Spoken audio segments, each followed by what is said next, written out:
கிறிஸ்துவுக்குள் எனக்கு மிகவும் பிரியமான சகோதர சகோதரிகளே, உங்கள் ஒவ்வொருவரையும் தனித்தனியாக ஆண்டவராக இயேசு கிறிஸ்து நாமத்திலே நான் வாழ்த்துகிறேன். கர்த்தருடைய பெரிதான கிருபையும் சமாதானமும் உங்களோடு கூட இருப்பதாக. அல்லேலூயா. சத்தமா எல்லாரும் சொல்லுங்களேன். நீங்கள் இருக்கிறீங்க, நீங்கள் நல்ல நினைவோடு தான் உட்கார்ந்துருக்கீங்கன்னு எனக்கு எப்படி தெரியும்? உட்கார்ந்து தூங்கிக்கிட்டே இருந்தீங்கன்னா ஒன்றுமே பண்ண முடியாது. அதனால் நல்லா வாய் திறந்து சொல்லுங்கள். அல்லேலூயா சொல்லுங்கள், அல்லேலூயான்னு சொல்லுங்கள். அல்லேலூயா. பிரியமானவர்களே, மிக முக்கியமான ஒரு செய்தியை தான் இன்றைக்கு கேட்கிறோம்.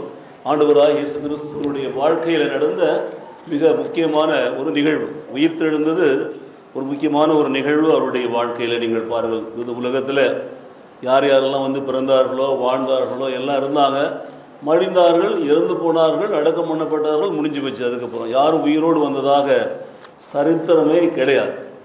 சரித்திரத்தை மாற்றின ஒரு சம்பவத்தை தான் இன்றைக்கு நாம் பார்க்கிறோம். ஆண்டவராக இயேசு கிறிஸ்து உயிர்த்தெழுந்தார் என்ற அந்த நிகழ்ச்சியை நீங்கள் பார்க்கணும். ஆகவே இன்றைக்கும் இஸ்ராயல் தேசத்தில் இருக்கக்கூடிய அந்த காலியான கல்லறை, இந்த எம்டி டூம் என்று சொல்வார்கள், இன்றைக்கும் அது ஆண்டவர் இயேசு உயிர்த்து விட்டார் என்று பறைசாற்றி கொண்டே இருக்கிறது. காலியான கல்லறை, திறந்த கல்லறை போய் பார்க்கலாம். அது ஆண்டவர் உயிர்த்தெழுந்தார் என்று உலகத்திற்கு பறைசாற்றி கொண்டிருக்கிறது கடந்த 2000 வருடங்களாக. அப்போது மறித்துட்டார், எல்லாரும் மறிக்கிறோம், பரவாயில்ல, முடிஞ்சு போச்சு, அடக்கம் பண்ணிட்டு வந்துடுறாங்க. திருப்பி சில பேர் போய் பார்க்கறது கூட கிடையாது. சில பேருக்கு ஒரு நினைவோடு போயிட்டு பார்த்துட்டு வராங்க. கல்லறையில் போயிட்டு விளக்கு ஏற்றி வத்தி ஏற்றி கும்பிட்டுட்டு அப்படி வருவாங்க, பூர்லாம் போட்டுட்டு. அதெல்லாம் ஒரு சடங்கு சம்பிரதாயம் தான் ஒழிஞ்சு அது எந்த விதமான ஒரு ஆதாயத்தையும் கொடுப்பது கிடையாது. It is not giving any good effort. அது முதல்ல நீங்கள் புரிந்து கொள்ள வேண்டும். கல்லறையில் போய் பூ போடலாம், போடுங்க, நல்லது தான், செலவு வைக்கலாம், பூ போடலாம், எல்லோரும் வச்சுருக்கிறாங்க, நம்ம கல்லறை நல்லா இருக்காத போடுங்க. ஆனால் it has no effect upon your life. உங்களுடைய வாழ்க்கையில் அது ஒரு நல்ல ஒரு செயல் ஆற்றுவதே கிடையாது. அதனால் இந்த வாசகங்களெல்லாம் வாசிச்சுருக்கிறோம். 4 நற்செய்தி நூல்களிலிருந்து 4 பேர் எழுதி வச்சுக்கிறாங்க ஆண்டவர் உயிர்த்தெழுந்த காரியத்தை. 4 பேருமே ஏறக்குறைய ஒரே மாதிரி தான் எழுதியிருக்கிறாங்க, 1-2 பேரை தவிர. மற்றவர்கள் எல்லாருமே இங்கே பயம் கலந்த ஒரு சந்தோஷம், நடுக்கம் கலக்கம் கலந்த ஒரு சந்தோஷம், அப்படி தான் நீங்கள் பார்க்க வேண்டும் இந்த நிகழ்ச்சிகள் எல்லாம். ஆகவே அழுகையும் அதே நேரத்தில் சந்தோஷமும் ரெண்டுமே கலந்து கலந்து பார்க்கக்கூடிய ஒரு இடம் தான் இந்த கல்லறை. இயேசு கிறிஸ்து மரித்த அந்த கல்லறை, அடக்கம் பண்ணப்பட்ட கல்லறை. கல்லறையில் நடந்த காரியங்களை அதை நமக்கு உணர்த்துகிறது பாருங்கள். ஸோ கல்லறைக்கு நீங்கள் போகிறீங்க, நீங்கள் கல்லறையில் போயிட்டு மாலை பூவெல்லாம் போடுறீங்க, ஏதோ செய்கிறீங்க, you are doing something there, but it has no effect சொன்னோம் இல்லைங்களா? அந்த ஒரு சத்தியத்தை தான் நாம் புரிந்து கொள்ள வேண்டும். ஆண்டவர் உயிர்த்தெழுந்துட்டார், அந்த கல்லறை காலியாக இருக்கிறது இன்று வரையில். ஆக மற்றவங்களாம் உயிர்த்தெழுங்கிறதுனால அந்த கல்லறையில் எதாவது இருக்குன்னு போய் பார்த்தீங்கன்னா ஒன்றும் இருக்காது. எல்லாமே எலும்பு கிளம்பெல்லாம் போயிட்டு எல்லாம் போயிருக்கும். அதுக்கப்புறம் தோண்டிட்டு அப்புறம் வேறு ஒரு பாடி அதில் போடுறாங்க, அதில் இன்னொன்று போடுறாங்க அப்படி எடுத்துக்கிறாங்க. ஸோ தட் கல்லறை has no effect upon us. ஆனால் ஆண்டவர் இயேசு மரித்து அடக்கம் பண்ணப்பட்டு உயிர்த்தெழுந்த அந்த கல்லறை நமக்கு சொல்கிறது தான் அவர் உயிரோடு இருக்கிறார். ஹல்லேலூயா. He is the living God. 6வது வசனத்தை வாசிக்கலாம். மத்தேயு சுவிசேஷம் 28ஆம் அதிகாரத்தில் 6வது வசனத்தை வாசிங்கன்னா, அவர் இங்கே இல்லை, தாம் சொன்னபடி என்ன பண்ணார்? அவர் உயிர்த்தெழுந்தார், கர்த்தரை வைத்த இடத்தை வந்து பாருங்கள். பார்த்தீங்களா? 3 வார்த்தை தான் போட்டிருக்காங்க. 3 வார்த்தை தான்.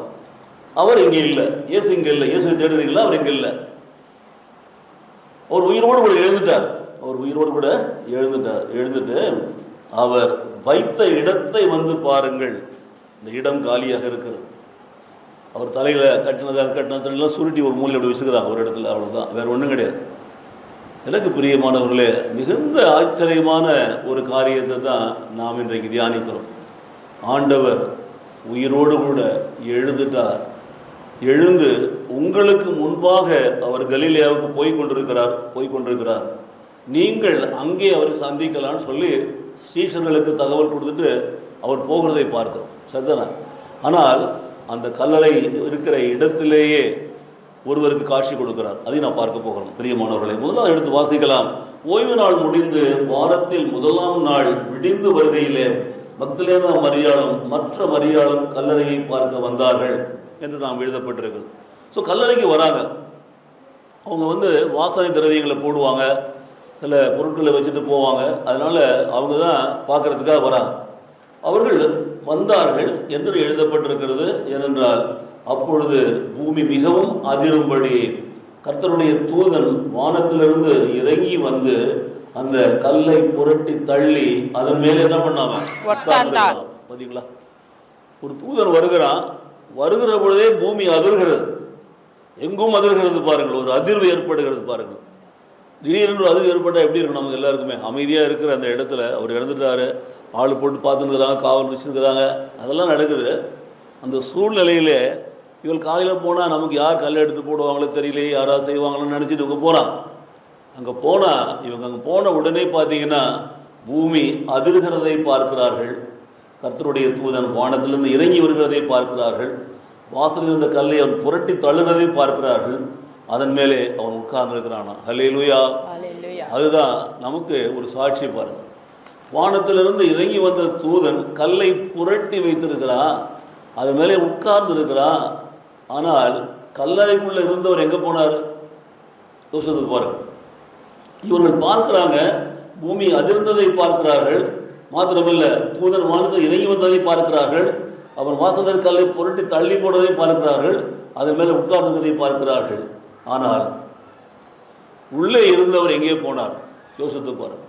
சரி, இப்போ 4ஆவது வசனத்துக்கு போனீங்கன்னா காவலாளர் அவனுக்கு பயந்தனர், திடுக்கிட்டு செத்தவர்கள் போல மாறிட்டான். சாரி, அதுக்கு முந்தின வசனத்தை பார்த்தீங்கன்னா அவருடைய ரூபம் மின்னலை போலவும் அவருடைய வஸ்திரங்கள் உறைந்திருந்த மழையை போலவும் வெண்மையாக இருந்தது.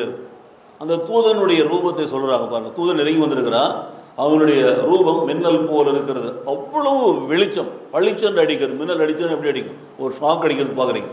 மழை பெய்து கொண்டு இருக்கிறது, இடி இடிக்கிறது, அப்புறம் வெளிச்சம் வருகிறது பாருங்கள். சத்தம் முன்னாடி வருது, ஒளி பின்னால் வருகிறது. அந்த ஒளியை பார்த்தா அது மின்னலாக இருக்குது. அவ்வளோ மின்னல் போல ஒரு ரூபத்தை உடையவனாக இருக்கிறான். அதோடு மாத்திரமல்ல, அவன் உடுத்தியிருந்த வஸ்திரமும் உறைந்த மழையை போல வெண்மையாகவும் இருந்தது. பார்த்தீங்களா? அவனுடைய ஆடையும் வர்ணிக்கப்படுகிறது, மின்னலை போல இருக்கிறான். ஷாக்கிங் லைட் என்று சொல்லலாம். திடீரென்று வந்து போகக்கூடியதான் மின்னல். அதோடு மாத்திரமல்ல, அவருடைய ஆடையும் வெண்மையாக இருந்து சொல்லி பார்க்கிறான். அப்போ காவலாளர் அவனுக்கு பயந்ததினாலே திடுக்கிட்டு செத்தவர்கள் போலானாக அவங்க ஒழுகி அப்படியே படுத்துட்டான். அவர்கள் இறந்து போன ஆட்கள் போல கிடக்கிறான். காவலர்களும் பயப்படுறாங்க. போன இந்த 2 ஸ்திரீ அவர்களும் பயப்படுறாங்க. அப்போ என்ன நடக்கிறது பாருங்கள். தூதன் அந்த ஸ்திரீகளை நோக்கி சொல்றான், நீங்கள் பயப்படாதிருங்கள். முதல்ல கொடுக்குற ஒரு வார்னிங், ஒரு எச்சரிக்கை தான், பயம் வேண்டாம், பயப்படாதீங்க. பயப்படாதீங்க. ஏன் பயப்படணும்? என்னை கண்டு ஏன் பயப்படுறீங்க? மின்னலை கண்டு ஏன் பயப்படுறீங்க? வெளிச்சத்தை கண்டு ஏன் பயப்படுறீங்க? பயப்படாதீங்க. அவன் தெளிவாக சொல்கிறான், பயப்படாதீர்கள் என்று சொல்லிட்டு சிலுவையில் அறையப்பட்ட இயேசுவை தேடுகிறேன் என்று சொல்லி நான் அறிவேன் என்று சொல்கிறான். ஆம் பிரியமானவர்களே, கல்லறையில் வைக்கப்பட்டவர் இயேசு கிறிஸ்து சரீரம்தான். அதுதான் அவர்கள் பதனிடப்படும்படி வந்தார்கள், வாசனை திரவியங்களை ஊற்றும்படி வந்தார்கள். அவர்கள் திறந்து விடுவதற்கு ஆளத்தான் தேடினாங்க, யாருமே இல்லை. திடீரென இப்படிப்பட்ட ஒரு அதிர்வும் ஒரு தூதனும் பார்க்குறாங்க. அவன் உட்கார்ந்துருக்கிறதையும் பார்க்குறாங்க, அவனுடைய ஸ்டைலை பார்க்குறாங்க, அவனுடைய மின்னல் போன்ற ஆளை பார்க்குறாங்க, அவனுடைய உருவத்தை பார்க்குறாங்க. தூதர்கள் எல்லாம் யாரும் இல்லை, ஒரே ஒரு தூதர் மட்டும்தான் இறங்கி வந்திருக்கிறான். அப்போது காவலாளர்கள் பார்த்துட்டு, அவன் ஏன் நீ பார்த்தீங்களா, என்ன சாட்சின்னு கேட்டால் என்ன பண்ணுறேன்னு நினச்சிட்டு அவன் உடனே என்ன பண்ணுறாங்க, செத்து போனவங்க மாதிரி படுத்து கிடக்கிறாங்க. ஆனால் அவர் தான் வாய் திறந்து ஸ்திரீகளை நோக்கி பேசுகிறார். பயப்படாதிருங்கள், சிலுவையில் அறையப்பட்ட இயேசுவை நீங்கள் தேடுகிறேன் என்று சொல்லி நான் அறிவேன். அவர் இங்கே இல்லை, தாம் சொன்னபடியே உயிர்த்தெழுந்தார். கர்த்தரை வைத்த இடத்தை வந்து பாருங்கள். எனக்கு பிரியமானவர்களே, கம் அண்ட் சி. வந்துட்டீங்கல்ல, வந்து பாருங்க, வாங்க, வந்து கல்லறையை பாருங்க, காலியாக இருக்கிற கல்லறையை பாருங்க. அங்கே கர்த்தர் இல்லை, இயேசு இல்லைங்க, இயேசு போயிட்டார். அப்போது அந்த ஸ்திரீகள் எப்படி இருந்து வந்து பார்த்துருப்பாங்க, யோசனை பண்ணி போடுறாங்க. பயத்தோடும் நடுக்கத்தோடும் நின்று கொண்டிருக்கிறார். தூதனை பார்த்து பயந்து கொண்டு நின்று கொண்டு இருக்கிறார். அவங்கள கூப்பிட்டு வாங்க அப்படின்னு கூப்பிடுறாரு. வாங்க, பயப்படாதீங்க, வாங்க, சிலுவையில் அறையப்பட்ட இயேசு எனக்கு தெரியும், அவர் இங்கே இல்லை, சொன்னபடியே உயிர் தெழுந்தார். கர்த்தரை வைத்த இடத்தை வந்து பாருங்கள் என்று சொல்லுகிறார். எனக்கு பிரியமானவர்களே, இதுதான் இந்த 10 வசனத்தில் மிக முக்கியமான வசனமே. செய்தி சொல்லப்படுகிறது ஸ்திரீகளுக்கு, கூட இருக்கிறவங்களுக்கும் சொல்லப்படுகிறது, உலகத்துக்கே சொல்லப்படுகிறது, எல்லாருக்கும் சொல்லப்படுகிறது. பாருங்கள், பயப்படாதிருங்கள், பயப்படாதிருங்கள். அதுதான் முதல்ல கொடுக்குற செய்தி. தூதன் சொல்கிற முதல் செய்தி பயப்படாதிருங்கள். ரெண்டாவது செய்தி நீங்கள் பார்த்தீங்கன்னா, சிலுவையில் அறையப்பட்ட இயேசுவை நீங்கள் தேடி நின்று நான் அறிவேன், அவர் இங்கே இல்லை, தாம் சொன்னபடியே உயிர்த்தெழுந்தார். கர்த்தரை வைத்த இடத்தை என்ன பண்ணுங்க, பாருங்க, வந்து பாருங்க. காலியான கல்லறையை பாருங்க, கர்த்தர் வைத்த இடத்தை பாருங்க. எனக்கு பிரியமானவர்களே, இந்த செய்தி தான் முதலாக சொல்லப்பட்ட செய்தி. நம்பர் 1, பயப்படாதிருங்கள், உள்ளே வந்து பாருங்கள். இயேசுவை தேடுங்கள் என்று எனக்கு தெரியும், அவர் அங்கே இல்லை. காலியான கல்லறையை நீங்கள் பார்க்க சொல்கிறாங்க. இந்த காலியான கல்லறை தான் இன்றைய வரையில் எருசலேமில் இருக்கிறது நாம் பார்க்கிறோம். இன்றைய வரையில் அந்த காலியான கல்லறை தான் உலகமெங்கும் இயேசு உயிரோடு கூட இருக்கிறார் என்று சொல்லி உலகமெல்லாம் அறிவித்து கொண்டே இருக்கிறது. கல்லறை இருக்கும் நாளெல்லாம் இருந்து கொண்டே தான் இருக்குது. அந்த இடத்துல அந்த செய்தியை சொல்லி கொண்டு தான் இருக்கிறது. நம்ம போனால் பார்க்கலாம். யாரும் அதிலெல்லாம் இப்போல்லாம் அக்கறை காட்டுறதே கிடையாது. மற்றதுக்கெல்லாம் நிறைய அக்கறை காட்டுறோம். நம்ம காலியான கல்லறையை பார்த்துட்டு வரலாமா? போக முடியாது. எனக்கு பிரியமானவர்களே, காலியான கல்லறையை பார்ப்பது ஒரு முக்கியமான ஒரு காரியம் கிடையாது. ஆனால் அதன் மூலம் நாம் உலகத்துக்கு சொல்ல வேண்டிய காரியம் என்ன? பயப்படாதீங்க, வாங்க வந்து பாருங்கள், அவர் இங்கே இல்லை, அவர் வைத்த இடத்தை வந்து பாருங்கள் என்று சொல்கிறாங்க. பாருங்கள், கம் அண்ட் see, பயப்படாதீர்கள், do not fear. முதல்ல சொல்கிற வார்த்தை. ரெண்டாவது சொல்கிற வார்த்தை வந்து பாருங்கள். எனக்கு பிரியமானவர்களே, இன்றைக்கு இந்த உயிர்த்தெழுந்த நாளை நாம் கொண்டாடி கொண்டிருக்கிற வேளையிலே நாமும் அந்த ஸ்திரீகளோடு சேர்ந்து சென்று அந்த எருசலேமில் வைக்கப்பட்ட கல்லறையில் நின்று நாம் பார்க்கிற பொழுது அந்த செய்தி நமக்கும் சொல்லப்படும். பயப்படாதீங்க, நீங்கள் யாரை தேடுறீங்கன்னு எனக்கு தெரியும், இயேசுவை தேடுகிறீர்கள், அவர் இங்கே இல்லை, அவர் தான் சொன்னபடியே உயிர்த்தெழுந்தார். சொல் தவறாத இயேசு, பாடுறவங்கள பாட்டு, சொன்னபடியே உயிர்த்தெழுந்துட்டார், அவர் வைத்த இடத்தை வந்து பாருங்கள். இதுதான் சொல்லப்படுகிற தகவல். குறித்து வைத்துக் கொள்ளுங்கள். முதலாவது முக்கியமான வார்த்தை அதுதான், பயப்படாதிருங்கள், நீங்கள் இயேசுவை தேடுகிறீர்கள், அவர் இங்கே இல்லை, அவர் சொன்னபடியே உயிர்த்தெழுந்தார், அவர் வைத்த இடத்தை வந்து பாருங்கள். கரங்களை தட்டுவோமா? கர்த்தருக்கு நன்றி சொல்லுவோமா? ரெண்டாவதாக நான் போகிற அடுத்த காரியத்தை கவனியுங்கள், அதையும் கவனித்து பாருங்க. சீக்கிரமாய் போய் அவர் மரித்தோரிலிருந்து எழுந்தார் என்ற அவருடைய சீஷர்களுக்கு நீங்கள் சொல்லுங்கள், அவர் உங்களுக்கு முன்னே கலிலேயாவுக்கு போகிறார், அங்கே அவரை காண்பீர்கள், இதோ உங்களுக்கு சொன்னேன் என்றான். இரண்டாவது செய்தி பாருங்க, சீக்கிரமாய் போய்.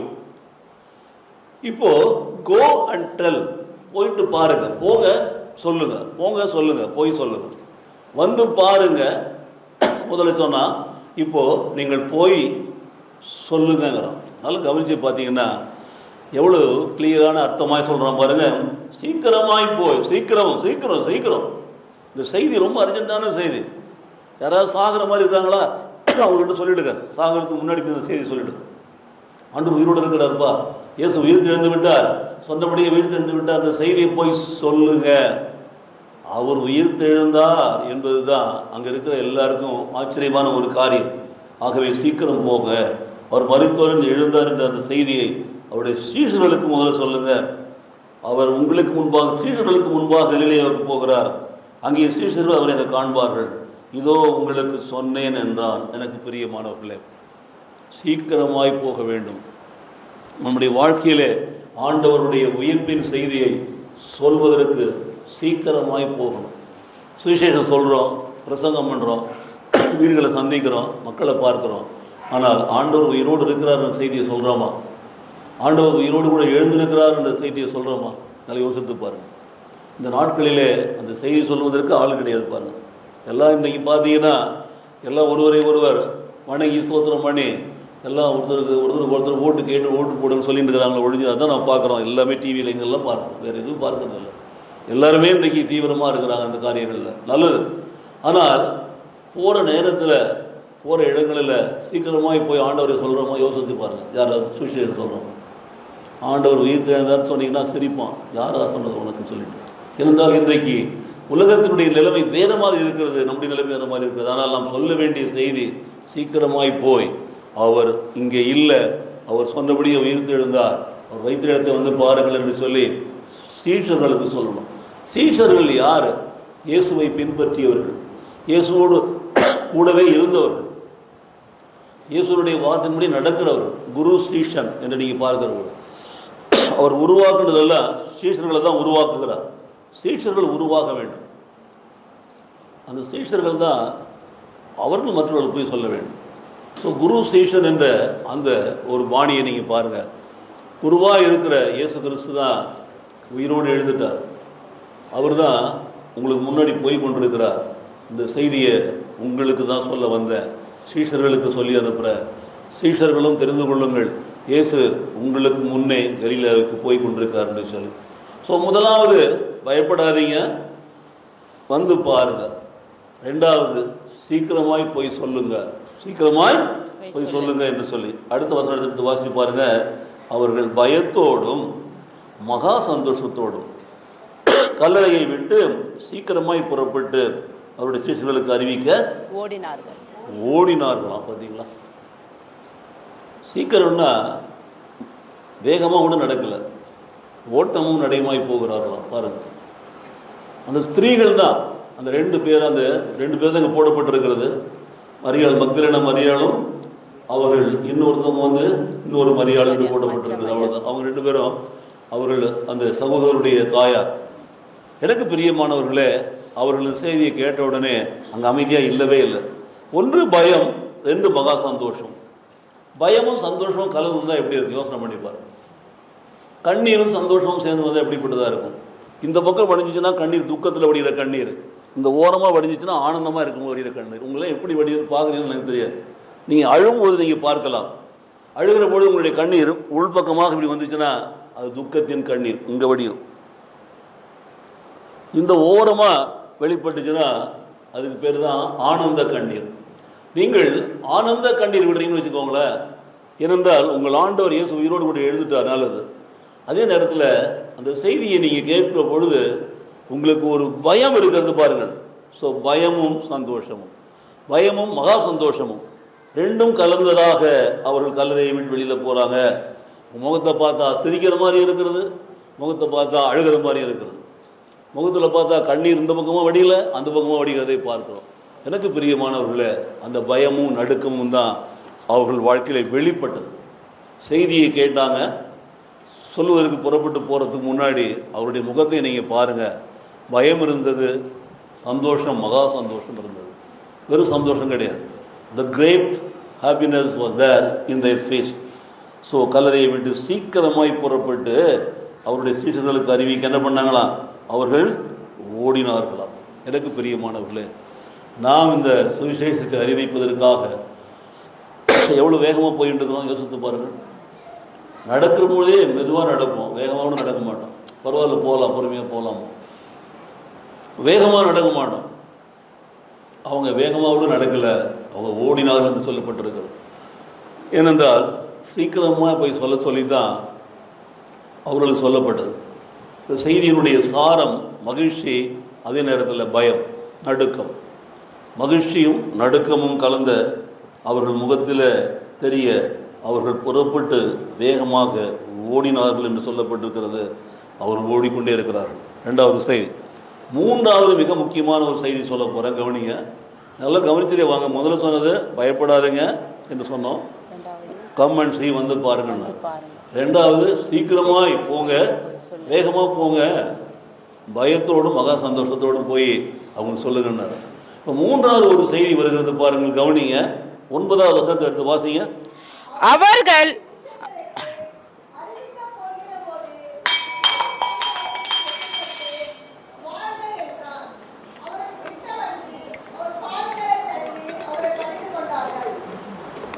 மறுபடியும் வாசிங்க. அவர்கள் அவருடைய சீஷர்களுக்கு அறிவிக்க போகிற போது இயேசு தாமே அவர்களுக்கு எதிர்பட்டு வாழ்க என்றார். அவர்கள் கிட்ட வந்து அவர் பாதங்களை தழுவி அவரை பணிந்து கொண்டார்கள். போதும். அவர்கள் அவருடைய சீஷர்களுக்கு அறிவிக்க போகிற பொழுது, அவர்கள் வேகமாக ஓடிக்கொண்டிருக்கிற பொழுது இயேசு தாமே அவர்களுக்கு எதிர்பட்டு வருகிறார், வந்து வாழ்க என்று சொல்லுகிறார். இயேசுனுடைய வார்த்தைகள் வாழ்க என்று சொல்லுகிறார். இவர்கள் வேகமாக ஓடிக்கொண்டிருக்கிறாங்க, பயத்தோடும் நடுக்கத்தோடும். பயத்தோடும் நடுக்கத்தோடும் மகா சந்தோஷத்தோடும் போய் கொண்டிருக்கிறாங்க. அந்த செய்தியை போய் சொல்ல வேண்டும் என்று சொல்லி. ஆனால் அவர் போகிற வழியில் இயேசு தாமே அவர்களுக்கு எதிர வருகிறார். எதிர வந்து வாழ்க என்று அவர் சொல்லுகிறார். வாழ்கன்னு சொல்கிறார். அவர்கள் கிட்ட வந்து அவர் பாதங்களை தழுவி அவரை பணிந்து கொண்டார்கள். உடனே என்ன பண்ணிட்டாங்க, அவர் கிட்ட வந்து அவர் கால்களை பிடித்து அதை அவர்கள் தொழுது கொண்டார்கள், அங்கே பணிந்து கொண்டார்கள் எழுதப்பட்டிருக்கிறது. எனக்கு பிரியமான சகோதர சகோதரிகளே, யாரை தேடி போனார்கள், யாருக்காக பரிமள தைலமும் மற்ற வாசனை திறனும் ஊற்றுவதற்காக போனார்கள், அங்கே நடந்ததெல்லாம் நமக்கு தெரியும். அவைகளெல்லாம் நீங்கள் நினச்சி பாருங்கள். திரும்பி அதே செய்தியை சொல்வதற்காக தான் போய் கொண்டிருக்கிறார்கள் பாருங்கள். அந்த நேரத்தில் தான் இயேசு எதிரே வருகிறார். இயேசு எதிரில் வந்து வாழ்க என்று சொல்லுகிறார். சொன்ன உடனே அவர்கிட்ட வந்து அவருடைய பாதங்களை தழுவி அவர் என்ன பண்ணாங்களாம், பணிந்து கொண்டார்களாம். எனக்கு பிரியமானவர்களே, அவர்கள் ஆண்டவரை தொழுது கொண்டார்னு சொல்லி நாம் பார்க்கிறோம். அப்போது ஓடுறாங்க, எதிர வர்றது தெரியல அவங்களுக்கு, வாழ்கன்னு சொல்கிறாரு அதுவும் தெரியல. ஆனால் அவருடைய பாதங்களை தழுவி அவரை பணிந்து கொண்டார் சொல்கிறாங்க பாருங்க. அதான் மிக முக்கியம். ஏனென்றால் அவர்கிட்ட வந்து அவருடைய கால்களை தொட்டு தான் அவர் பணிந்து கொண்டாரலாம். அப்போது அவர் உயிரோடு இருக்கிறார், அவர் நடக்கிறார், அவர் கால்கள் இருக்கிறது, பாதங்கள் இருக்கிறது, நல்லா தெரிகிறது. அதை தொட்டு அவர்கள் பணிந்து கொள்கிறார்கள் நான் பார்க்கிறோம். எனக்கு பிரியமானவர்களே, இந்த மூன்றாவது காட்சி தான் மிக முக்கியமான காட்சி. இயேசுவை முதலாவது உயிர்த்தெழுந்த ஆண்டவரை முதலாவது தரிசிக்கிறவர்கள் இந்த மக்தலேனா மரியாளும் மற்ற மரியாளும் தான். அவர்கள் தான் அவரை தரிசிக்கிறார்கள் பாருங்கள். அப்பொழுது இயேசு அவரை நோக்கி சொல்றாரு, பயப்படாதிருங்கள். மறுபடியும் அவர் சொல்றாரு பாருங்க, பயப்படாதிருங்கள், நீங்கள் போய் என் சகோதரர் கலிலேயாவுக்கு போகும்படி அவர்களுக்கு சொல்லுங்கள், அங்கே அவர்கள் என்னை காண்பார்கள் என்றார். இயேசு பதில் சொல்றாரு பாருங்க. இயேசுனுடைய வார்த்தைகள் முதல்ல வாழ்க என்று சொல்லுகிறார். யாரை பார்த்தாலும் நம்ம ஸ்தோத்திரம் சொல்கிறோம், நல்லது. உள்ளத்தின் ஆழத்திலிருந்து ஸ்தோத்திரம் சொல்கிறோமா, ஒரு அன்பான வார்த்தையை சொல்கிறோமா, ஒரு மரியாதையாக சொல்கிறோமா, யோசித்து பாருங்கள். சும்மா சொல்கிறதுலாம் கிடையாது, எல்லாரும் சொல்கிற மாதிரி சொல்கிறது கிடையாது, ஒரு ஸ்டைலாக சொல்கிறது கிடையாது, ஒரு கையாட்டுறது கிடையாது, அதெல்லாம் தேவையே இல்லை. உள்ளார்ந்த ஒரு அன்போடு கூட அந்த வாழ்க என்று சொன்னார். தொழுது கொண்டார்கள், பணிந்து கொண்டார். ரெண்டாவது, அவர்கள் இயேசு அவர்களை நோக்கி என்ன சொல்கிறாரு, பயப்படாதீர்கள். அவரும் பயப்படாதீர்கள் சொல்கிறார், தூதரும் பயப்படாதீர்கள் சொல்கிறான், இவர்களும் பயந்து கொண்டே தான் இருக்கிறாங்க. மறுபடியும் இயேசு பயப்படாதீர்கள் சொல்கிறாரு. நீங்கள் போய் என் சகோதரர் கலிலேயாவுக்கு போகும்படி, பார்த்தீங்களா, நீ போய் சொல்லுங்க, அவங்க இங்கே தான் இருக்கிறாங்க, உங்கள் கலிலேயாவுக்கு போக முடியுங்க, அவங்களுக்கு சொல்லுங்கள், நீங்கள் போய் சொல்லி அவர்களுக்கு சொல்லுங்கள், அங்கே அவர்கள் என்னை காண்பார்கள் என்றார். அல்லேலூயா. கலிலேயாவில் தான் சந்திக்க போகிறாங்க பரியமானவர்களே. யோசித்து பாருங்கள், யூதேயா எங்கே இருக்கிறது, கலிலேயா எங்கே இருக்கிறது, யோசித்து பாருங்கள். நம்ம கேரளா மாதிரி இருக்கும், நீட்டாக அப்படி ஒரு வாரடியாக இருக்கும் பாருங்கள். மேலே நடுவில் கீழே இறங்கி வரணும். இப்படி இறங்கி வருகிற பொழுது மேலே யூதேயா இருக்கிறது, அங்கே தான் இந்த எருசலேம் எல்லாம் அங்கே இருக்கிறது, இந்த காட்சி நடக்கிறதெல்லாம் அங்கே தான் நடக்கிறது. அங்கேருந்து அவர் கலிலேயாவுக்கு போகிறாருன்னு சொன்னால், கலிலேயா கடற்கரை வருமா, அங்கே போனார்னு சொன்னார்னா பாருங்கள், அவர்கள் போங்க, நீங்கள் போய் சொல்லுங்கள் முன்னாடி அவங்ககிட்ட சொல்கிறார். அப்போது அவரும் சொல்கிறாரு, பயப்படாதீர்கள். நானும் சொல்கிறேன், பயப்படாதீர்கள். வேதமும் சொல்லுகிறது, பயப்படாதீர்கள். இன்றைக்கு நீங்கள் பயப்பட வேண்டியதே இல்லை, நீங்கள் பயந்து நடுங்க வேண்டியதே இல்லை. ஏனென்றால் ஆண்டவர் உயிரோடு விடவே இருக்கிறார். அல்லேலூயா. சத்தமா சொல்லுவீங்களா? எல்லாரும் சொல்லுவீங்களா? எல்லாரும் தூங்காம இருக்கிறீங்களா? எல்லாரும் தூங்காம இருக்கிறீங்களா? ஆகவே எனக்கு பிரியமானவர்களே, ஆண்டவர் சொல்றார், பயப்படாதிருங்கள். நீங்கள் போங்க, நீங்கள் போய் நம்முடைய சகோதரர்கிட்ட சொல்லுங்கள், சொல்லி அவங்கள எனக்கு முன்னாடியே அவங்களை கலிலேயாவுக்கு போய் சொல்லுங்கள், அங்கே அவர்கள் என்னை காண்பார்கள். இந்த 3 காரியங்கள் தான் இங்கே வருகிறது. ஸோ டூ நாட் ஃபியர், பயப்படாதிருங்கள், கம் அண்ட் see, வந்து பாருங்கள். ரெண்டாவது தான் சொல்கிறாரு, கோ அண்ட் டெல், சீக்கிரமாய் போங்க, வேகமாய் போய் இந்த செய்தியை சொல்லுங்கன்னு சொல்கிறார். மூன்றாவது தான் இயேசு அவர்களுக்கு தரிசனமாகிறார். அவர்கள் இயேசுவை தொழுது கொண்டார்கள், இயேசு பேசுகிறதை கேட்டார்கள். அவர் சொன்னபடி பயப்படாமல் அவர்கள் போய் சீஷர்களுக்கு சொல்லும்படியாக அவர்கள் போயிருக்கிறான்னு சொல்லி பார்க்கிற பொழுது தான் மிக முக்கியம். அவர்கள் போகையிலே காவல் சிலர் நகரத்துக்குள்ளே நடந்த யாவற்றையும் பிரதான ஆசிரியர் அறிவித்தார், அதெல்லாம் வேண்டியதில்லை, அவங்க போயிட்டாங்க, அவ்வளோதான். இப்போது எல்லாரும் போன பிற்பாடு அவங்களுக்கு கல்லறையில் அவங்க படுத்துக்கிறது என்ன, யாருக்கு என்ன லாபம் வரப்போகிறது, அவங்க எழுந்து வேகமாக போயிட்டு தங்களுக்கு வேலையை கொடுத்த ஆளுகிட்ட போய் செய்தி சொல்ல போயிட்டாங்க. எனக்கு பிரியமானவர்களே, இந்த 10 வசனங்கள் சொல்லக்கூடிய முத்தான 3 காரியங்களை நீங்கள் இந்த நாளில் இந்த ராத்திரி வேளையில் கவனத்தில் கொண்டு வருவீர்களா? யோசித்து பாருங்கள். நம்முடைய வாழ்க்கையில் நாம் ஆண்டவர் உயர்த்ததை அறிந்திருக்கிறோம். ஏற்கனவே எத்தனையோ வருஷம் கொண்டாடிட்டு தான் இருக்கிறோம். எனக்கு இத்தனை வயசாகுது, உங்களுக்கு இத்தனை வயசாகிறது, வயசுலாம் சொல்ல விட வேண்டியதில்லை. ஆனால் ஆண்டவர் உயிர்த்தெழுந்தார் என்பது நம்ம எல்லாருக்கும் தெரிந்த விஷயம்தான். ஆனால் இந்த ஆண்டவர் உயிர்த்தெழுந்த அந்த விஷயத்தை, அந்த செய்தியை அவர் விரும்புகிற விதமாக நாம் போய் சொல்லுகிறோமா?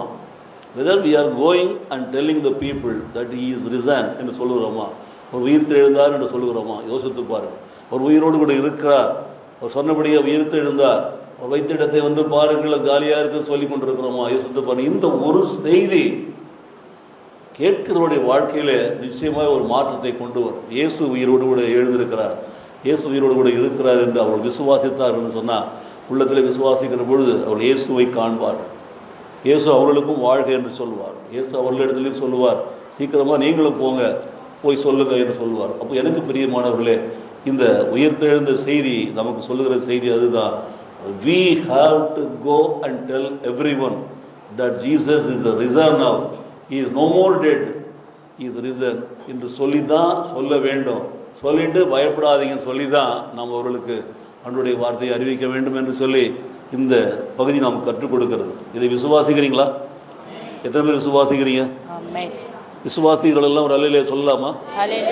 இப்போ நாம் செய்திக்கு போகிற ஒரு நிமிஷம் இருக்கு, கவனிங்க. மறுபடியும் எடுத்து வாசிக்கிற பொழுது மத்தேயு சுவிசேஷம் 28ஆம் அதிகாரத்தில் 1வது வசனத்தை வாசிச்சீங்கன்னா வாசிங்க. ஓய்வு நாள் முடிந்து வாரத்தின் முதலாம் நாள் விடிந்து வருகையில் மக்தலேனா மரியாளும் மற்ற மரியாளும் கல்லறையை பார்க்க வந்தார்கள். போதும். அடுத்தது மார்க் சுவிசேஷம் 16ஆம் அதிகாரத்தில் 1ஆம் வசனத்தை வாசியுங்கள். ஓய்வு நாளான பின்பு மக்தலேனா மரியாளும் யாக்கோபின் தாயாகிய மரியாளும் சலோமே என்பவளும் அவருக்கு சுகந்த வர்க்கம் இடும்படி அவைகளை வாங்கி கொண்டு பாருங்க. போதும். 3வது யோவான் சுவிசேஷம் 20ஆம் அதிகாரத்துல 1வது வசனம். வாரத்தின் முதலாம் நாள் காலையில் அதிக இருட்டோடு மக்தலேனா மரியாள் கல்லறை இடத்திற்கு வந்து கல்லறையை அடைத்திருந்த கல் எடுத்து போட்டிருக்க கண்டார்கள். அப்போ 20ல அடுத்தது பார்க்கலாம். பாருங்க, 3 நற்செய்தி, முதல் 4 நற்செய்தியை பார்த்துட்டோம். மத்தேயு, மார்க்கு, யோவான் பார்த்துட்டோம். 3 நற்செய்தியை பார்த்துருக்கிறோம். லூக்காலையும் நான் பார்த்துருக்கிறோம், அது இதில் போடலை. இதில் என்ன நீங்கள் கற்றுக்கொள்ள வேண்டும் என்று சொன்னால், அவர்கள் இந்த 3 காரியங்களை பார்க்கிற பொழுது ஒருத்தர் மக்தலேனா மரியாளும் என்று எழுதுகிறார், மற்றவர் மக்தலேனா மரியாளும் யாக்கோபின் தாயாகிய மரியாளும் என்று எழுதுகிறார், சலோமே என்பவனும் எழுதுகிறார். மொத்தம் 3 பேர் எழுதுகிறார். இன்னொருவர் எழுதுகிறார், காலையிலேயே இருட்டோடைய மக்தலேனா மரியாள் கல்லறைக்கு போகிறான்னு சொல்லி எழுதுகிறாங்க. எனக்கு பிரியமானவர்களே, இப்படி ஒருவர் மாற்றி மாற்றி எழுதினாலும் செய்தி ஒன்று தான். அவர்கள் கல்லறையை பார்க்க போனார்கள், அது மிக முக்கியம். ஸோ மக்தலேனா மரியாள் தான் அந்த டீம் லீடராக இருக்கலாம் ஒருவேளை, இருந்தாலும் அவர்களோடு கூட அவர்கள் போனாங்க என்று நாம் பார்க்கிறோம். இப்போது கல்லறையில் வைக்கப்பட்ட பிற்பாடு அந்த உடலை அவர்கள் பராமரிப்பதற்காக, பாதுகாப்பதற்காக அவர்கள் போகிறாங்க, நல்லது. ஆனால் அவர்கள் போகிற காரியம் அதுவாக இருந்தால் நல்லது தான். ஆனால் அங்கே போய் பார்க்குற பொழுது தான் நடக்கிற காரியம் வித்தியாசமாக இருக்கிறது. கல் யார் புரட்டுவாங்களோ நினச்சிட்டு போனாங்க, கல் புரட்டப்பட்டிருக்கிறது. கல் மேலே தூதன் இருக்கிறான்னு சொல்லிட்டு ஒருத்தரே இருக்கிறார். இன்னொருத்தவங்க இந்த செய்தி சொல்கிறாங்க பாருங்கள். மறுபடியும் வாசிக்கிற போது வரும். அப்படியாக நாம் வருகிற பொழுது மார்க் சுவிசேஷம் எடுத்து வாசிக்கலாம். 16ஆம் அதிகாரத்தில் வாசிப்போம். 16ல் ம் ம் ம் ம்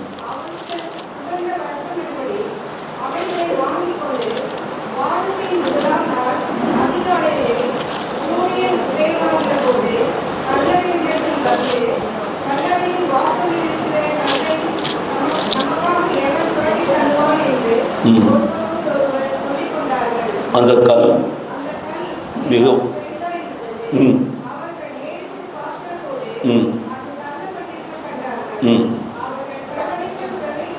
இதோட இருக்கட்டும். இப்போ இந்த கல்லை பற்றியே இவர் ஒரு 3-4 வரி எழுதுகிறார் பாருங்களேன். மார்க் எழுதினவர், மார்க் சுவிசேஷத்தில் அந்த கல் எப்படிப்பட்டதாக இருந்துச்சு, அது எப்படி புரட்டி தள்ளினாங்க இதெல்லாம் எழுதி கொண்டிருக்கார் பாருங்க. கல்லறையின் வாசலில் இருந்த கல்லை நமக்காக எவன் புரட்டி தள்ளுவான். அங்கே ஆரம்பிக்கிறது, அதுக்கு முன்னாடி ஆரம்பிக்குது பாருங்க. வாரத்தில் முதல் நாள் அதிகாலையில் சூரியன் உதயமாகிற பொழுது கல்லறை இடத்துல வந்தாங்க. கல்லறையின் வாசல் இந்த கல்லை நமக்காக எவன் புரட்டி தள்ளுவான் என்று ஒருவரோடு பேசி கொண்டார்கள். அந்த கல் மிகவும் பெரிதாக இருந்தது. ஏறிட்டு பார்க்கிற பொழுது அது தள்ளப்பட்டிருக்கிறதை கண்டார்கள். அப்போது இந்த காரியங்களை பார்க்கிற பொழுது அந்த கல் ஒரு பிரச்சனையாக இருந்தது. அந்த கல்லை புரட்டி போட்டுட்டாங்க. பார்க்கலாம், இவர் மார்க்கினுடைய பிரசன்டேஷன் இப்படியாக இருக்கிறது. அப்போது அவர்கள் கல்லறைக்குள் பிரவேசித்து பார்க்கிற பொழுது வெள்ளையங்கி தரித்தவனாய் வலது பக்கத்தில் உட்கார்ந்திருந்த ஒரு வாலிபனை கண்டு பயந்தார்கள். அவன் அவர்களை நோக்கி சொல்றான், பயப்படாதிருங்கள், சிலுவையிலே அறையப்பட்ட நசரேயனாக இயேசுவை நீங்கள் தேடுகிறீர்கள். அவர் உயிர்த்தெழுந்தார், அவர் இங்கே இல்லை, இதோ அவரை வைத்த இடம் சொல்றாங்க. நீங்கள் அவருடைய சீஷரிடத்தில் நீங்கள் பேதுருவிடத்திற்கும் போய் உங்களுக்கு முன்னே கலிலேயாவுக்கு போகிறார், அவர் உங்களுக்கு சொன்னபடியே அவர் அங்கே உங்களை காண்பார் என்று சொல்லி அவர்களுக்கு சொல்லுகிறார் பாருங்க. ஸோ நடுக்கமும் திகிலும் அவர்களை பிடித்தபடினாலே அவர்கள் சீக்கிரமாய் வெளியே வந்து கல்லறை விட்டு ஓடினார்கள். அவர்கள் பயந்திருந்தபடினாலே அவர்கள் ஒருவருக்கும் ஒன்று என்ன பண்ணல, சொல்லாமல் போனாங்க. பாருங்க, இங்க பாருங்க, அங்க என்ன பார்த்தோம், வந்து பாருங்க, போய் சொல்லுங்க, வேகமாக போய் சொல்லுங்கிற ஆண்டவரையும் பார்க்கிறாங்க. இங்க பார்த்தீங்கன்னா வெள்ளை அங்கி தரித்தவன் வலது பக்கத்தில் ஒருத்தர் இருக்கிறான். அவன் தான் சொன்னான் அந்த செய்தியை. வந்துட்டாங்க, உடனே வெளியில சொல்வதற்காக போகிறார்கள். ஒருவரிடம் ஒன்று சொல்லாமல் போயிட்டான்னு சொல்லி எழுதுறாரு பாருங்க. எனக்கு பிரியமானவர்களே, அந்த பயமும் நடுக்கமும் என்ற வார்த்தையை நீங்கள் பாருங்க. அந்த நடுக்கமும் திகிலும் அவர்களை பிடித்தபடினாலே அவர்கள் சீக்கிரமாய் வெளியே வந்து கல்லறையை விட்டு ஓடினார்கள். அவர்கள் பயந்திருந்தபடினாலே ஒருவருக்கும் ஒன்றும் சொல்லாமல் போனார்கள். அல்லேலூயா! இதை விசுவாசிக்கிறீங்களா? இந்த செய்தியை பாருங்க. மார்க் சுவிசேஷத்தின்படியாக அவர்கள் ஒருவருக்கும் ஒன்றும் சொல்லாமல் அவர்கள் பயந்ததினாலே நடுக்கமும் கலக்கமும் ஆட்கொண்டபடினாலே அப்படியே போயிட்டாங்களாம். பார்த்தீங்களா? எனக்கு பிரியமானவர்களே, லூக்கா சுவிசேஷத்துக்கு போகலாம், 24ஆம் அதிகாரத்துக்கு போகலாம். அங்க எடுத்து வாசிப்போம். 1வது வசனத்துல, வாரத்தின் முதல் நாள் அதிகாலையிலே தாங்கள் ஆயத்தம் பண்ணின கந்த வர்க்கங்களை அவர்கள் எடுத்துக்கொண்டு வேறு சில ஸ்திரீகளோடும் கூட கல்லறையின் இடத்திற்கு வந்தார்கள். வாரத்தில் முதலாம் நாள் அதிகாலையிலே தாங்கள் ஆயத்தம் பண்ணி வைத்திருக்கிற வர்க்கங்களை அவர்கள் எடுத்துக்கொண்டு வேறு சில ஸ்திரீகளோடு கூட அவர்களிடத்திலே வந்தார்கள். பார்த்தீங்களா? வேறு சில ஸ்திரீகள் எழுதப்பட்டிருக்கிறது. சரி, அடுத்தது, கல்லறையை அடைத்திருந்த கல் புரட்டி தள்ளப்பட்டிருக்கிறதை கண்டு உள்ளே பிரவேசித்து கர்த்தராகிய இயேசுவின் சரீரத்தை காணாமல் அதை குறித்து மிகுந்த கலக்கம் அடைந்திருக்கையில் பிரகாசமுள்ள வஸ்திரம் தரித்த 2 பேர் அவர்கள் அருகே நின்றார்கள். போதும். முதல்ல ஒரு ஆள் வந்தாரு, அதிர்ந்தது, பூமி அதிர்ந்தது, வானத்திலும் தூதன் இறங்கி வந்தான். அவன் தான் கல்லை புரட்டி அது மேலே உட்காந்து பேசுகிறான். 2வது மார்க் சுவிசேஷத்தில் பார்த்தீங்கன்னா வெள்ளை அங்கி தரித்தவர் ஒருத்தர் உள்ளே ஒரு ஓரமாக வலது கை பக்கத்தில் நின்றுக்கிறாரு. அவர் தான் அந்த செய்தியை சொன்னார்னு பார்த்தாங்க. ஆனால் இங்கே நீங்கள் என்ன பார்க்குறீங்க, 3வது வாசகத்தில் அவர்கள் பார்க்கிற பொழுது கல்லறை அடைத்திருந்த கல் புரட்டி தள்ளப்பட்டிருக்கிறது, உள்ளே பிரவேசித்து கர்த்தராகிய சரீரத்தை காணாமல், அதெல்லாம் வேணாம். ஆனால் அங்கே நடந்த காரியத்தை பார்த்தீங்கன்னா பிரகாசம் உள்ள வஸ்திரம் தரித்த 2 பேர் அவர்கள் அருகே நின்றார்கள். இங்க எத்தனை பேர் இருக்கிறாங்க? இப்போ 2 பேர் இருக்கிறாங்க. 3வது சுவிசேஷக்காரர் இப்படி எழுதுறார். முதல் சுவிசேஷகர் மத்தேயு அப்படி எழுதினார். 2வது சுவிசேஷகர் மார்க் இப்படி எழுதினார். 3வது சுவிசேஷகர் லூக்கா என்ன பண்றாரு, 2 பேர் அவர்கள் அருகே நின்றார்கள். அந்த ஸ்திரீகள் பயப்பட்டு தலை கவிழ்ந்து தரையை நோக்கி நிற்கையிலே அந்த 2 பேரும் அவர்களை நோக்கி என்ன சொல்றாரு, உயிரோடு இருக்கிறவரை நீங்கள் மரித்தோரிடத்திலே நீங்கள் தேடுகிறது என்ன, அவர் இங்கே இல்லை, அவர் உயிர் தெழுந்தார். பார்த்தீங்களா? எனக்கு பிரியமானவர்களே, இந்த செய்தியை இங்கே சொல்வதற்கு 2 பேர் தேவைப்படுகிறார்கள். ஸோ 2 பேரும் ஸ்திரீகளுக்கு சொல்கிறாங்க, நீங்கள் யாரை தேடுகிறீர்கள் எங்களுக்கு தெரியும், இயேசுவை தேடுகிறீர்கள் தெரியும், ஆனால் இயேசு இங்கே இல்லை, அவர் சொன்னபடியே அவர் உயிர் தெழுந்துட்டாரு, அவர் இந்த இடத்துல இல்லை என்று சொல்கிறாங்க.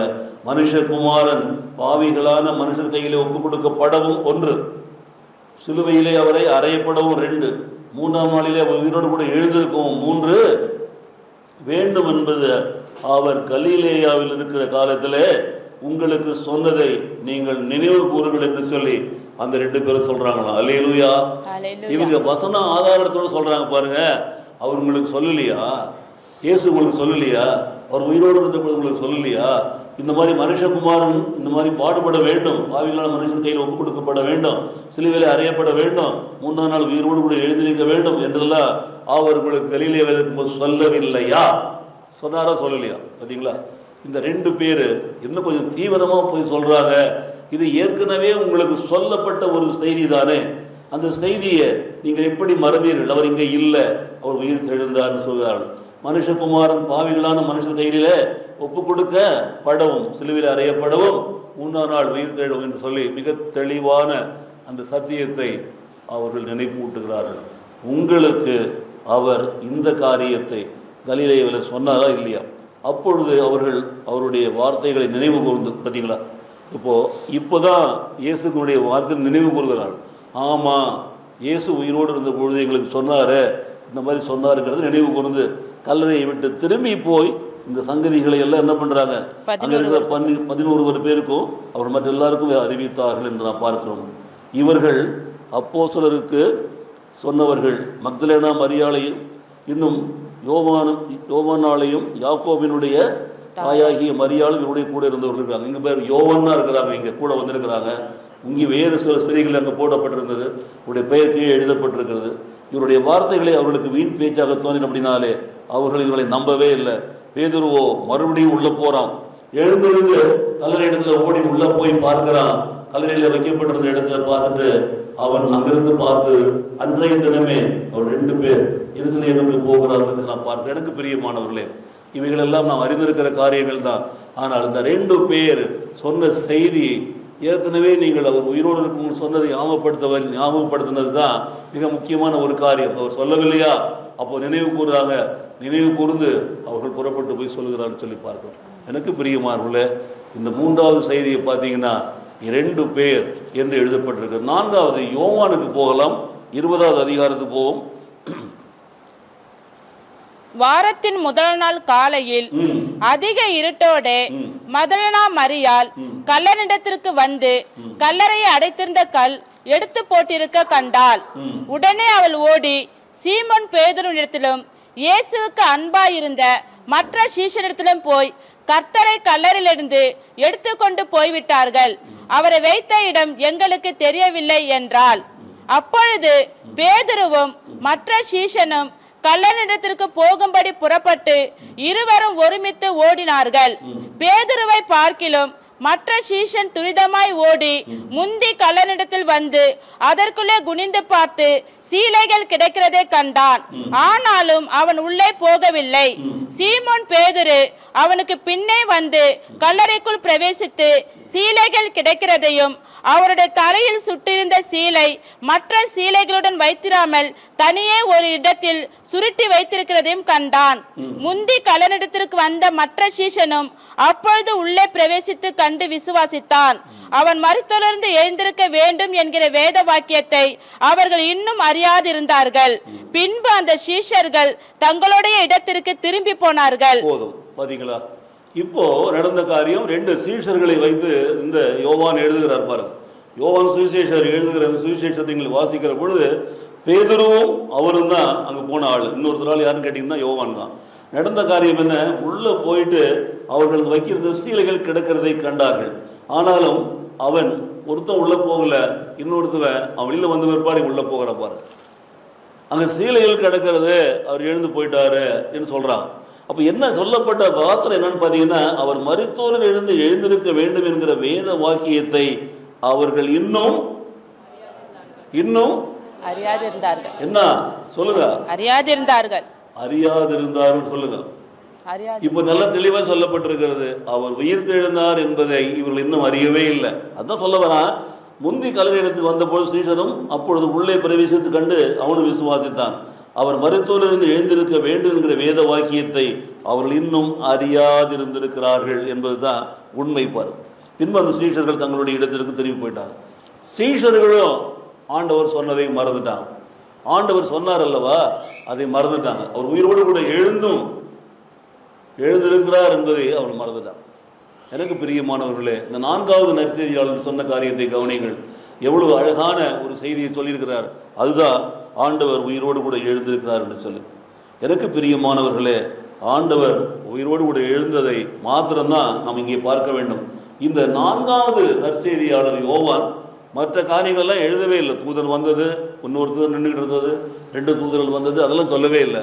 நேரடியாக இவர்கள் உள்ளே போய் பார்த்தது மாத்திரம் சொல்லிட்டு அவர்கள் இன்னும் அவர் சொன்ன வார்த்தையை நினைவு கூறவே இல்லை.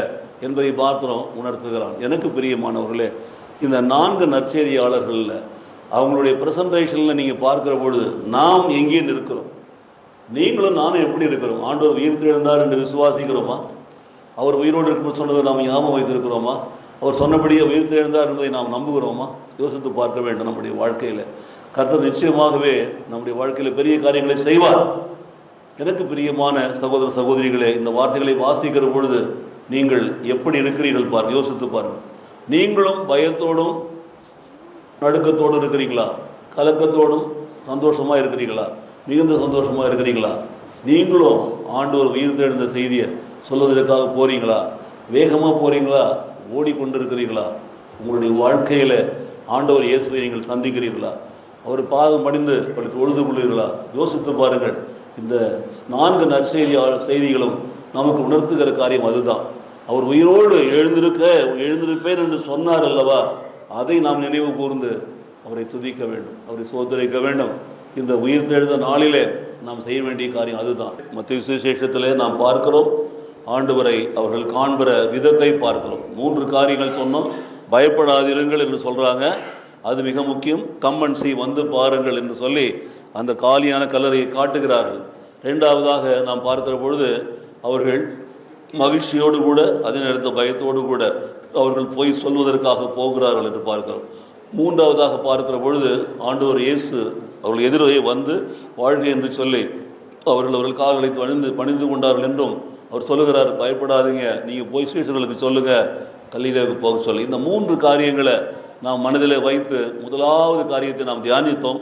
கர்த்தர் நம்மை நிச்சயமாகவே இந்த 3 வசனத்தின்படியாக ஆசீர்வதிக்கும்படி நம் கண்களை மூடி கர்த்தரை நோக்கி பார்த்து நாம் ஜெபிக்கலாம். மகா கிருபையும் இரக்கமும் தயவிலிருந்து எங்கள் அன்பின் பரலோக பிதாவே, ஆசீர்வதிக்கப்பட்டதான மன மகிழ்ச்சியான இந்த ஆண்டவரே ராத்திரி வேளையிலே உடைய அன்பின் சமூகங்களை தாழ்த்துகிறோம். கர்த்தர் ஆண்டவரே, எங்களுக்கு ஆண்டவரே இந்த 4 வேத பகுதிகளையும் வாசித்து எங்களுக்கு காண்பித்து எங்களுக்கு விளக்கி சொன்னதற்காக நமக்கு நன்றி செலுத்துகிறோம். முதலாவது நற்செய்தியாளர் மத்தேயு சுவிசேஷத்தில் சொல்லப்பட்ட காரியங்கள் பிரகாரம் ஆண்டவரே, நாங்கள் பயப்படாமல் ஆண்டவரே நாங்கள் வந்து பார்க்கிறவர்களாக, அதே நேரத்தில் பயத்தோடும் மகிழ்ச்சியோடும் கூட இந்த செய்தியை சீக்கிரமும் போய் சொல்கிறவர்களாக போகிற வழியிலே ஆண்டவர் இயேசுவை நாங்கள் பார்த்து மறுபடியும் எங்களுக்கு பயப்படாதீர்கள் சொல்லி அவர் சொன்ன காரியங்களையும் நாங்கள் ஆண்டவரே கண்டு உணர்ந்தவர்களாக இன்றைக்கும் நாங்கள் ஆண்டவரே வாழும் நாட்களிலே நாங்களும் சீக்கிரமாய் புறப்பட்டு போய் இந்த சுவிசேஷத்தை உலகமெங்கும் அறிவிக்கிற ஒரு நற்செய்தியாளராக எங்களை எடுத்து பயன்படுத்த வேண்டுமா நாங்கள் ஜெபிக்கிறோம் சுவாமி. ஆண்டவரே, நாங்கள் வீட்டுக்குள் வருவோர் போவோருக்கு சுவிசேஷம் சொல்லலாம். எங்கள் வீட்டிலே ஆண்டவரே காய்கறி கொடுக்கிறவர்கள், மீன் கொடுக்கிறவர்கள், மற்ற காரியங்கள் கொடுக்கிறவர்களுக்கு அவர்கள் வாயில் பணியிலே வைத்து அவர்களுக்கு சுவிசேஷத்தை சொல்லலாம். மார்க்கெட்டுக்கு நாங்கள் போகிற பொழுது அங்கே இருக்கிற பொழுது அவர்களுக்கு சுவிசேஷம் சொல்லலாம். ஆண்டவர் எந்தெந்த கடைகளுக்கெல்லாம் போகிறோமோ அந்த இடங்களெல்லாம் சுவிசேஷம் சொல்லலாம். ஆண்டவர் எங்களுக்கு அந்த காரியங்களை சொல்வதற்கான மன தைரியத்தை இந்த நாளிலே கொடுக்க வேண்டுமா நாங்கள் ஜெபிக்கிறோம். இருக்கிற இடத்துல ஆண்டவரை சொல்லலாம். வீட்டில் இருக்கிற கணவனுக்கும் மனைவிக்கும் பிள்ளைகளுக்கும் சொல்லலாம். வாசற்படியில் வருவதற்கு சொல்லலாம். புறப்பட்டு போகிற இடத்தை சொல்லலாம். வாழும் நாளெல்லாம் நாங்கள் ஆண்டவரை சுவிசேஷத்தை அறிவிக்கிற பிள்ளைகளாக வாழ எங்களை அர்ப்பணித்து ஜெபிக்கிறோம். கர்த்தர் எங்களை பயன்படுத்துவீராக. இந்த உயிர்த்தெழுந்த நாளிலே நம்முடைய செய்தியை நாங்கள் கேட்டோம், நம்முடைய வார்த்தையின்படி நடக்க ஒப்புக் கொடுக்கிறோம். கர்த்தர் எங்களை கரம்பிடித்து நடத்தும் சுவாமி. இயேசு கிறிஸ்து நாமத்திலே பிதாவே, ஆமென். அல்லேலூயா.